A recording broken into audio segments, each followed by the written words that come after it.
Alright everyone, welcome back. Let's go ahead and check out the Nitecore P26 today. And this one's a little bit different. It's form factor. If you don't look at everything there, it looks pretty similar to some other lights. Same intent, tactical usage light there, I guess a little bit. Same basic size and overall the same basic shape, but what separates this one is that not only do you have the tail switch there, so you got constant and you got momentary, it's how you change mode. So you get a little rotary dial here. So you'll turn the flashlight on, and then this dial is how you change modes. So all the way down from 0.5 lumens they rated, all the way up to strobe, 1000 lumens they say it is, with a peak intensity of 24,000 candela. So they're saying the run times are about an hour on the 1000 lumens, and then 0.5 lumens they're saying 500 hours. But again, that's 24,000 candela is the max, the turbo, the intensity there, and then 15 candela would be the 0.5 lumens, and the strobe is at 1000 lumens. 1.5 meter impact resistance, IPX8 waterproofing, and it specifically says 2 meters waterproof and, in all caps, submersible. So that's a little bit different. You don't always see that on the lights. Some of them you do, some of them you don't, but it's definitely not on everything. So we got 2 O-rings here, and not sure how clear that is, but these are different sizes, thickness and width there. One for each end, right? The tail cap and the head both unscrew, and then the head also unscrews. This tactical ring thing also unscrews. I didn't take mine off, but I mean, you can see, you can just spin it there. So if you want to use the lanyard, you've got the holes, pretty typical for Nitecore. They got the holes there on each edge of this. This will not tail stand, by the way. And then you've also got the little lanyard hole. Need better light. There we go. You also got a little hole there that you could probably use for a lanyard. I don't know if that has another use or not. It does have the edges on the bezel there. They aren't sharp. I guess I wouldn't want to get hit by them still, but I know that's what some people look like. So you do have some cooling there, cooling fins there, and some really good anti-roll. I mean, there's some on the head, but if you're going to leave this tactical ring on there, this thing isn't going anywhere with that. I mean, I'm pushing it, but it stops pretty good on its own. Yeah, it's not really going to go very far. And of course, the sheath on this one is actually a style I like, that I've used from Nitecore before for most of my other lights, really. Noisy Velcro, so that's not very tactical there, but it's just it's wide enough that for a lot of lights it's just going to be a pretty simple dump pouch, basically, a little dump holster for your light, which I like. If you're wearing gloves, it's easier than trying to fool around with something. It's got the little D-ring clip there, and then here it's got the Velcro, so you can get it on and off your belt without taking your belt off, and that's pretty wide, more or less fit in head first too, and that's actually a lot smoother. It does catch a little bit, but the problem with that is because you're using the wheel, I found that every time I did it, I was hitting the wheel a little bit, and it's not critical for me personally, but if you're using this for legitimate tactical purpose, then that's probably going to matter to you, because either you want it to stay on strobe or be at your turbo right there for tactical. So how fast does this thing go up? Like, do you have to turn it forever? No, you don't. So it's little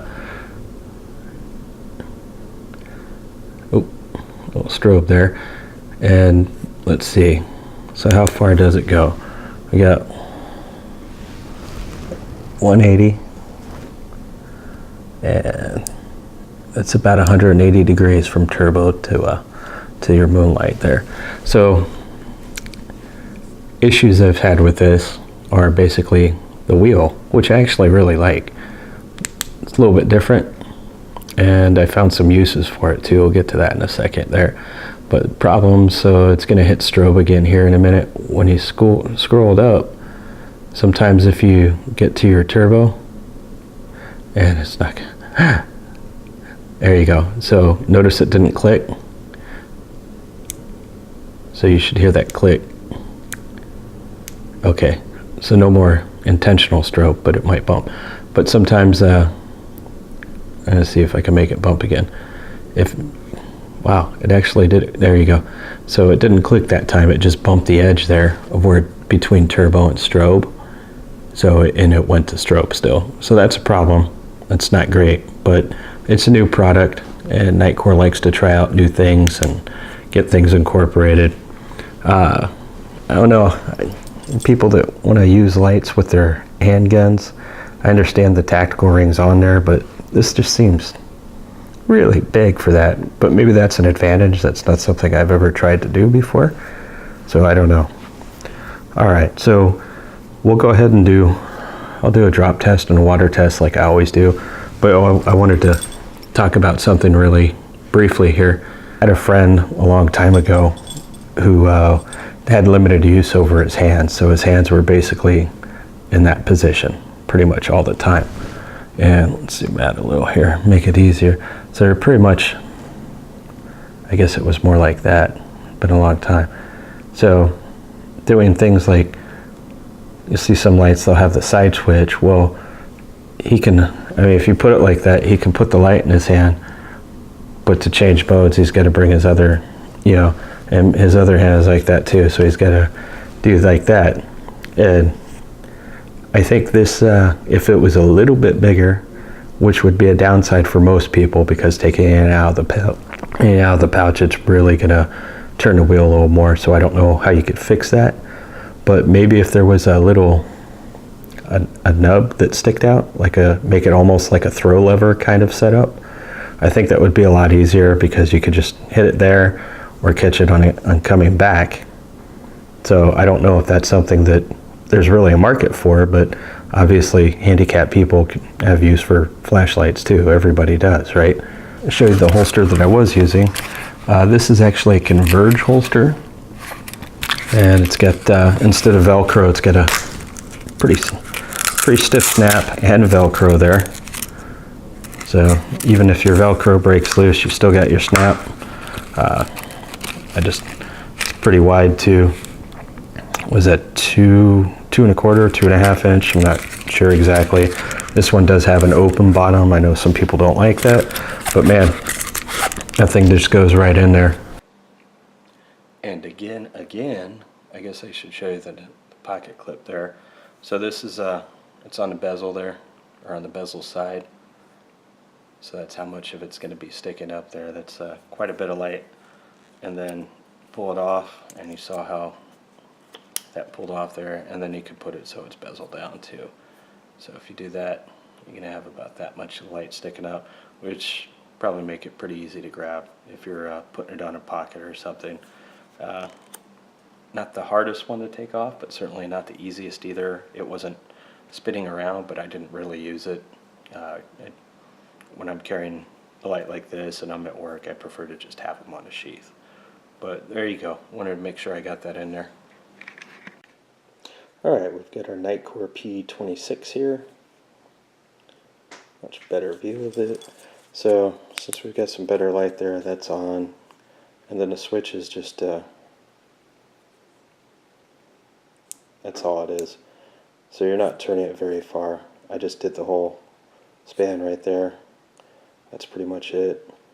Yeah, and then there's strobe. So when I was talking about sometimes if you bump it, it will, without actually clicking. It doesn't do that most of the time. I just wanted to note that it is doing it sometimes.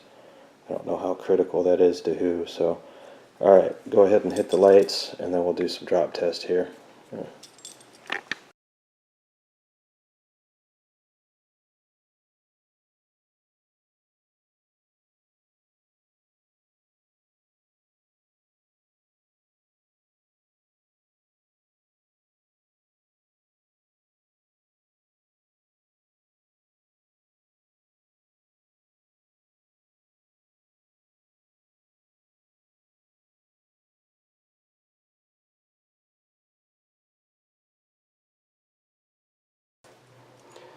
Okay, we're gonna waterproof the P26 here, waterproof test I should say. Yeah, we're on, and let's begin.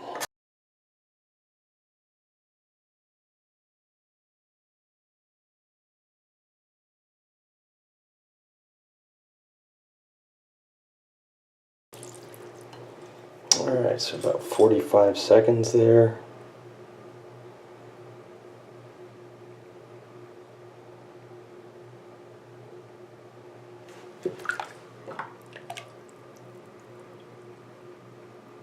Alright, that's about 1 minute. Go ahead and dry it off and check it out again. Okay, so I got it semi-dry. There's that. Let's turn the lights off again. Alright, so seems like it's working. Yeah, I really wasn't sure, like, would it be okay to turn the wheel underwater? I don't know. It's a good question for Nitecore. They can answer it if they see this. Tail switch, momentary, 2, 3, 4, 5, and constant 1, 2, 3, 4, 5, and alright, see if that ruined it. No, still working good, guys. Alright guys, thanks for watching. If you found this at all helpful or enjoyed it at all, then please give me a thumbs up and consider subscribing. I've got more videos on the way.